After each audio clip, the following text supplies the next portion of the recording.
ஏற்கனவே திமுக கூட்டணி நிரம்பி வழியுது. அங்க ஏற்கனவே நிறைய கட்சிகள் ஃபுட்போர்டு அடிச்சுட்டு இருக்கிற நிலைமையில தான் இருக்கு. போதாக்குறைக்கு மக்கள் நீதி மையமும் திமுக இணைஞ்சாங்க. ஸோ தேமுதிகக்கு வாய்ப்பே இல்லை அப்படின்னு தான் எல்லாருமே கணிச்சாங்க.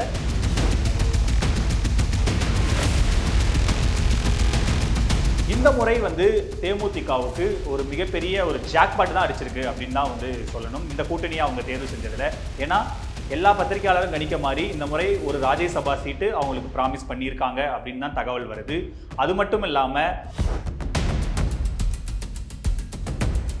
எப்படி கூட்டி கழிச்சு பார்த்தாலும் திமுகவுக்கும் சரி தேமுதிகவுக்கும் சரி ஒரு வின் சிச்சுவேஷன். இவங்களுக்கும் வின் தான் இவங்களுக்கும் வின் தான் அப்படிங்கிற மாதிரியான ஒரு இடத்துல தான் இந்த கூட்டணி ஜெல்லா இருக்கு.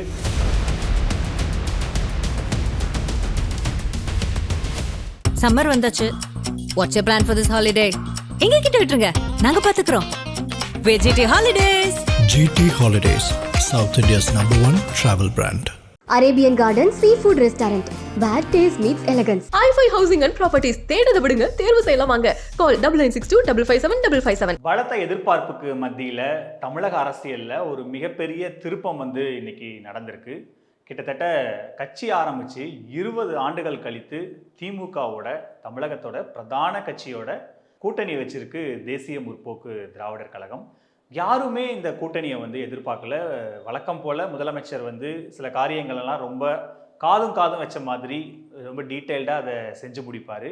ஏற்கனவே இந்த பெண்களுக்கு 5000 ரூபாய் கொடுத்த விவகாரம் கூட யாருக்குமே தெரியாது. திடீர்னு காலையில் அந்த அறிவிப்பு வரும்போது தான் எல்லாருக்குமே தெரியும். அதனுடைய பட்டியலில் இப்போது தேமுதிகவும் சேர்றதை நம்ம பார்க்குறோம். ஏன் தேமுதிக திமுகவுக்கு சேர்ந்தது இவ்வளோ முக்கியமான ஒரு நிகழ்வாக பார்க்கப்படுது அப்படின்னா, ஏன்னா திமுகவை எதிர்த்து தான் விஜயகாந்த் இந்த கட்சியவே ஆரம்பித்தார். 2006 இந்த கட்சியை ஆரம்பிக்கும் போதே கடுமையான திமுக எதிர்ப்பு. விஜயகாந்தும் தேமுதிகவும் சேர்ந்தது ஒரு முக்கியமான 2011 தேர்தலில் ஒரு திருப்பு முனையாக அமைஞ்சது. அப்போ திமுக எதிர்கட்சி வரிசையில் கூட அமையல. அதுக்கப்புறம் 2016 தேர்தல் வருது. கிட்டத்தட்ட இந்த கூட்டணி திமுகவோட தான் வரப்போறாரு, திமுக கூட தான் வரப்போகுதுன்னு எல்லா ஊடகங்களும் கணிக்கப்பட்டது.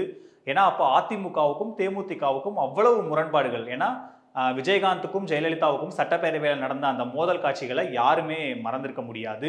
அதுக்கப்புறம் ஜெயலலிதா தேமுதிகவை செதிலாக அவங்க வெட்டுனாங்க அப்படின்னு தான் சொல்லணும். அங்கேருந்து நிறைய எம்எல்ஏக்கள் அதிமுக நோக்கி படையெடுத்ததை நாம் பார்த்தோம். ஸோ அந்த வார் பயங்கரமாக இருந்த போதே இந்த முறை விஜயகாந்த் திமுகவில் தான் சேர போகிறாரு, கூட்டணிக்கு இணைய போகிறாருன்னு தகவல் இருந்தது. கலைஞர் அவர்கள் வெளிப்படையாகவே பழம் நழுவி பாலில் விழப்போகுது அப்படின்னு செய்தியாளர்கள்ட்ட பேசின காட்சிகள் இன்றைக்கும் ஒரு மிகப்பெரிய அளவுக்கு வைரலான ஒரு காட்சிகள் தான். அந்த முறையும் நடக்கலை. மக்கள் நல கூட்டணின்னு ஒன்று ஆரம்பித்து அதுவும் ஒரு பெரிய அளவுக்கு ட்ராவல் பண்ணி போனாங்க. அந்த மக்கள் நல கூட்டணியால் தான் மறுபடியும் ஜெயலலிதாவே ஆட்சிக்கு வந்தாங்க. திமுகவுடைய வெற்றியை கணிசமாக பாதித்ததில் மக்கள் நல கூட்டணி பங்கு இருந்தது. அந்த மக்கள் நல கூட்டணியுடைய முதல்வர் வேட்பாளர் யார் அப்படின்னா கேப்டன் விஜயகாந்த் அவர்கள் தான். ஸோ இந்த முறையும் திமுகவோட வெற்றியை அவர் தான் பாதிச்சார். அதுக்கப்புறம் தேமுதிக அதிமுகவோட 2019 தேர்தல், 2021 அதிமுகவோட முரண்பட்டு அமமுகவோட இணைஞ்சு தேர்தலை சந்திச்சாங்க. அதுக்கப்புறம் 2024 தேர்தலில் திரும்பவும் அதிமுகவோடன்னு அவங்க பயணம் எல்லாமே அதிமுகவை ஒட்டி தான் இருந்தது. ஆனால் 2026 தேர்தலில் அவங்க இப்போ திமுகவில் சேர்ந்திருக்காங்க. அதிமுக ஏன் முயற்சி பண்ணலையா அப்படின்னா, அதிமுக முழு முயற்சியும் பண்ணாங்க. ஏன்னா 2024 தேர்தலையே தேமுதிக அவர்களுக்கு கொடுக்கப்பட்ட வாக்குறுதி அதிமுக அப்படின்னு என்ன அப்படின்னு பார்த்தா, உங்களுக்கு இந்த முறை 5 சீட்டு, அது இல்லாமல் ஒரு ராஜ்யசபா சீட்டு அப்படிங்கிறது தான் அவங்களுக்கு கொடுக்கப்பட்ட வாக்குறுதி. அதை ஒட்டி தான் அவங்க அந்த கூட்டணியிலேயே இணைஞ்சாங்க. ஏன்னா 2024 தேர்தல் எடப்பாடி பழனிசாமிக்கு முக்கியமான தேர்தலாக இருந்தது. அந்த சமயத்தில் பாமக என்டிஏ கூட்டணிக்கு போயிருந்தாங்க. அப்போ பாஜக பிரிஞ்சு நின்னும்போது பாமக என்டிஏக்கு போயிட்டாங்க. வேற வழியே இல்லாமல் ஏதாவது ஒரு கூட்டணி கட்சி வேணுமே என்ற இடத்துல எடப்பாடி பழனிசாமி இந்த ப்ராமிஸை கொடுத்து தேமுதிகவை கூட்டணிக்குள்ளே கொண்டு வந்தார் அப்படின்னு அரசியல் விமர்சகர்கள், மூத்த பத்திரிகையாளர்கள்லாம் அப்பவே கணிச்சாங்க. அதுக்கப்புறம் ஓராண்டு கழித்து 2 இடங்களுக்கு சீட்டு வந்தபோது ஓபிஎஸ் உடைய மிகப்பெரிய சண்டை, அவங்க என்னுடைய ஆதரவாளர்களுக்கு சீட்டு கொடுக்கணும்னு அதுலேருந்து ஒரு சீட்டை எடுக்க, நான் உங்களுக்கு அடுத்த வருஷம் தரேன் அப்படின்னு மோதல் வரும்போது தேமுதிக வெர்சஸ் அதிமுக மோதல் அப்பவே உருவாகிடுச்சு. இந்த முறை அவங்க கூட்டணியில் தொடருவாங்களா அப்படிங்கிறதும் ஒரு மிகப்பெரிய சந்தேகம் இருந்துகிட்டே இருந்தது. ஆனால் அவங்க ஏன் திமுகவுக்கு போகணும் அப்படின்ற ஒரு சந்தேகமும் எல்லாருக்கும் இருந்தது. ஏன்னா ஏற்கனவே திமுக கூட்டணி நிரம்பி வழியுது. அங்கே ஏற்கனவே நிறைய கட்சிகள் ஃபுட்போர்டு அடிச்சுட்டு இருக்கிற நிலைமையில தான் இருக்கு. போதாக்குறைக்கு மக்கள் நீதி மையமும் வந்து திமுகவில் இணைஞ்சாங்க. ஸோ தேமுதிகவுக்கு வாய்ப்பே இல்லை அப்படின்னு தான் வந்து எல்லாருமே வந்து கணிச்சாங்க. நிறைய தமிழகத்தில் முக்கியமான மூத்த பத்திரிகையாளர்கள் தேமுதிகவுக்கு வேற வழியே இல்லை, என்டிஏக்குள்ள தான் வந்தாகணும் அப்படின்னும் வந்து நிறைய கணிக்கப்பட்டது. அதுக்கேற்ற மாதிரி கடந்த மாதம் ஒரு 1.5 மாதங்களுக்கு முன்னாடி கடலூரில் நடந்த தேமுதிகவுடைய மாநில மாநாட்டில் கூட்டணி தொடர்பான அறிவிப்பை வந்து நான் கொடுக்குறேன் அப்படின்னு பிரேமலதா சொன்னாங்க. எல்லாரும் ஆவலாக காத்திருந்தாங்க. அங்கேயும் அவங்க வந்து பேசலை. நம்ம ஏன் பேசணும், பெரிய கட்சிகளே அமைதியாக தானே இருக்காங்க, அவங்க முதல்ல பேசட்டும் அப்படின்னு திரும்பவும் ஒரு பொடி வச்சு தான் பேசினாங்க. அதுக்கப்புறம் நிறைய மாவட்ட செயலாளர்கள் கூட்டம் நடந்தது. ஒரு 1.5 மாதங்களாக செய்தியாளர்கள் பிரேமலதாவை துரத்தி நீங்கள் எங்கே கூட்டணி போக போகிறீங்க, எங்கே கூட்டணி போக போகிறீங்கன்னு பேச்சு இருந்துக்கிட்டே இருந்தது. ஒரு பக்கம் என்டிஏ கூட்டணி சார்பாக அடுத்த மாதம் பிரதமர் தமிழகம் வரும்போது தேமுதிகவையும் அந்த மேடையில் ஏற்றி ஒட்டுமொத்த கூட்டணி தலைவர்களும் வந்து இருக்கிற மாதிரியான ஒரு புகைப்படமோ இல்லை அந்த இடத்துல ஒரு பிரச்சார வியூகமோ அவங்க வகுக்க திட்டமிட்டு இருந்தாங்க. இந்த நிலையில தான் வந்து ஒரு 2-3 நாட்களுக்கு முன்னாடி சிவராத்திரியில் ஈஷாவில் எஸ்பி வேலுமணி பிரேமலதா வந்து கலந்துக்கிட்டதை பார்த்தோம். ஸோ கூட்டணி கிட்டத்தட்ட உறுதி ஆயிடுச்சு போல இருக்கு, அவங்க என்டிஏ தான் போகிறாங்க போல இருக்குன்னு எல்லாருமே தேமுதிகவுக்கு ஃபுல் ஸ்டாப்பே வந்து வச்சுட்டாங்க. அப்படி இருக்கிற நிலையில் நேற்று வந்து ராஜ்யசபா தேர்தலுக்கான அறிவிப்பு வருது. 6 இடங்கள் தமிழகத்தில் காலி ஆகுது. அதில் திமுகவுக்கு 4 இடங்கள், அதிமுகவுக்கு 2 இடங்கள் நேற்று அறிவிப்பு வந்து வருது. இன்னைக்கு காலையில் யாருமே எதிர்பார்க்காம பிரேமலதா அண்ணா அறிவாலயத்துக்கு வந்து தன்னுடைய கட்சியை திமுகவுடைய இந்தியா பிளாக்ல வந்து இணைச்சு நாங்களும் உங்களோட சேர்ந்து பயணிக்கிறோம்னு கூட்டணி சேர்ந்திருக்காங்க.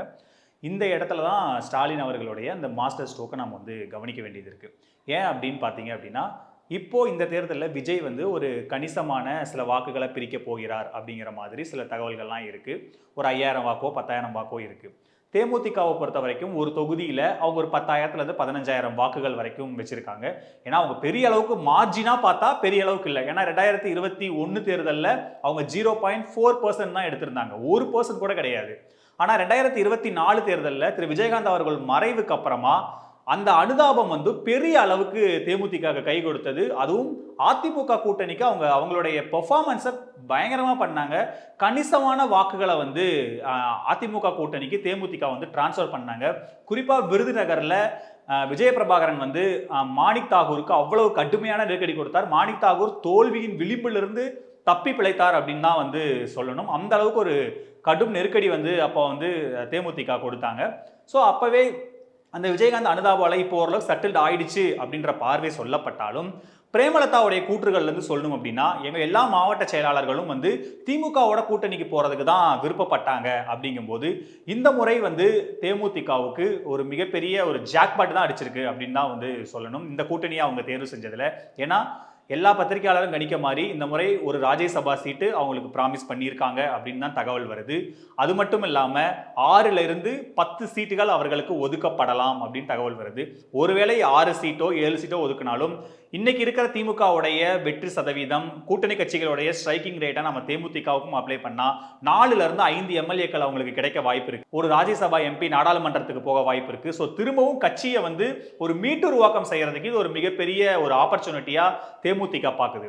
முதல்வர் அவர்களை பொறுத்த வரைக்கும் விஜய் களத்தில் இருக்காரு. அவர் சில வாக்குகளை பிரிக்க போறாரு. 5000மோ 10,000மோ எங்கிருந்தோ எடுக்க போறாரு. அதை வந்து எந்த கட்சிகளை வச்சாவது பேலன்ஸ் பண்ணணும் அப்படின்னு முதல்வர் ரொம்ப நுணுக்கமாக காய்களை நகர்த்தி தான் தேமுதிக உள்ள கொண்டு வந்து அதை பேலன்ஸ் பண்றாரு.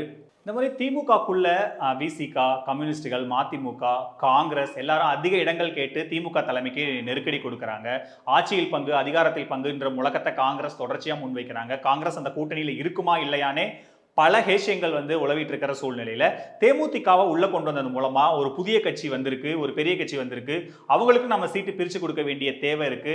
அதனால 2021 தேர்தலில் யார் யாருக்கு எவ்வளவு இடங்கள் ஒதுக்கப்பட்டதோ அந்த இடங்களே தான் இந்த முறையும் வந்து ஒதுக்கப்படும். இதுதான் எங்களுடைய நிலைப்பாடு அப்படின்னு திமுக தலைமை ஒரு உறுதியான செய்திகளை சொல்லலாம். இல்லை இந்த அணி வெற்றி பெறதுக்கான சாத்தியங்கள் இருக்கிறதுனால தான் கட்சிகள் வந்து திமுகவை தேடி வராங்க. நீங்க வெளியே போனீங்கன்னா உங்களுக்கு ஒன்றும் பெரிய வாய்ப்புகள்லாம் இல்லை அப்படிங்கிற ஒரு மெசேஜையும் கூட்டணி கட்சி தலைவர்களுக்கு வந்து தமிழக முதல்வர் வந்து சொல்றாரு அப்படின்னு தான் நாம வந்து புரிஞ்சுக்க வேண்டியது இருக்கு. ஸோ ஒட்டுமொத்தமாக ஒரு 6 மாதங்களுக்கு முன்னாடி இருந்தே நம்ம சில காதுகளுக்கு சில தகவல்கள்லாம் வந்தது. ஏவா வேலு, KN நேரு 2 பேத்துக்கும் தேமுதிக தேமுதிகவை இந்த கூட்டணிக்குள்ள கொண்டு வரதுக்கான அசைன்மெண்ட் வந்து கொடுக்கப்பட்டதா சொல்றாங்க. ஸோ அதுல இருந்தே தேமுதிக உள்ள வரப்போறாங்க அப்படின்னு தான் வந்து நிறைய செய்திகள், நிறைய பேச்சுகள் இருந்தது. ஸோ அப்படிப்பட்ட சூழ்நிலையில தான் இன்னைக்கு அந்த மிஷனை வந்து இவங்க 2 பேரும் கம்ப்ளீட் பண்ணி முடிச்சிருக்காங்க. தேமுதிகவை இந்த திமுக கூட்டணிக்குள்ள கொண்டு வந்திருக்காங்க. இது திமுகவுக்கு ஒரு மிகப்பெரிய பலம் தான். கிட்டத்தட்ட நீங்க 2021 தேர்தலில் அவங்க 2 லட்சம் வாக்கு தான் வாங்கினாங்க. ஆனால் 2024 தேர்தலில் கிட்டத்தட்ட ஒரு 11 லட்சம் கிட்ட வாங்கியிருந்தாங்க. 2.5% கிட்ட வாங்கியிருந்தாங்க. இந்த முறையும் வந்து திரு விஜயகாந்த் அவர்களுடைய அந்த செல்வாக்கு திமுகவுக்கு கை கொடுக்கும் அப்படின்னு அவங்க நம்புறாங்க. மற்ற கட்சிகளையும் இதை வச்சு பேலன்ஸ் பண்ணலாம்னு இது பண்ணுறாங்க. நிறைய சமூக ரீதியிலான கணக்குகள், அதுக்கப்புறம் வந்து மொழி, இனம், அடையாளம், இந்த மாதிரியான சில கணக்குகளையும் வந்து திமுக தலைமை வந்து போடுறதா நமக்கு வந்து தெரியுது. ஸோ எப்படி கூட்டி கழிச்சு பார்த்தாலும் இது திமுகவுக்கும் சரி தேமுதிகவுக்கும் சரி ஒரு வின் சுச்சுவேஷன். இவங்களுக்கும் வின் தான், இவங்களுக்கும் வின் தான் அப்படிங்கிற மாதிரியான ஒரு இடத்துல தான் இந்த கூட்டணி வந்து ஜெல்லா இருக்கு. களத்தில் ஏற்கனவே விஜயகாந்த் ரசிகர்கள் வந்து இந்த முறை நம்ம ஆட்கள் சட்டப்பேரவைக்குள்ள போயிடுவாங்க, நாடாளுமன்றத்துக்குள்ள போயிடுவாங்க அப்படிங்கும்போது இன்னும் உத்வேகமா வேலை செய்யும் போது அது திமுக அணிக்கு கூடுதல் பலம் சேர்க்கும். பிரேமலதா, சுதீஷ், விஜயபிரபாகரன் மாதிரியான பேச்சாளர்கள் தொடர்ச்சியான சுற்றுப்பயணத்தில் அவங்களும் வரும்போது இந்த அணி இன்னும் வலிமை அடைகிறதுக்கான வாய்ப்புகள் தான் இருக்கு. இந்த இடத்துல எடப்பாடி பழனிசாமி இதை மிஸ் பண்ணிட்டாரு அப்படின்னு தான் நிறைய மூத்த பத்திரிகையாளர்கள் சொல்றாங்க. ஒரு ராஜ்யசபா சீட்டை கொடுத்தாவது தேமுதிக உள்ள கொண்டு வந்திருக்கணும், பர்செப்ஷனா பில் பண்ணியிருக்கணும். அந்த இடத்த அவர் கோட்டை விட்டுட்டாருன்னு தான் வந்து சொல்றாங்க. ஸோ எப்படி கூட்டி கழிச்சு பார்த்தாலும் இது திமுக அணிக்கு ஒரு மிகப்பெரிய பலமாக தான் வந்து பார்க்கப்படுது. ஸோ தேர்தல் முடிவுகள் வரைக்கும் நம்ம பொறுத்திருந்து பார்ப்போம் தேமுதிகவோட பர்ஃபார்மன்ஸ் எந்த அளவுக்கு திமுக அணிக்கு கை கொடுக்குதுன்னு. சம்மர் வந்தாச்சு. What's your plan for this holiday? எங்க கிட்ட விட்டுருங்க, நாங்க பாத்துக்கிறோம். VGT Holidays. GT Holidays, South India's #1 travel brand. Arabian Garden Seafood Restaurant, where taste meets elegance. i5 Housing and Properties தேடுத விடுங்க, தேர்வு செய்யலாம் வாங்க. கால் 9962 557 557.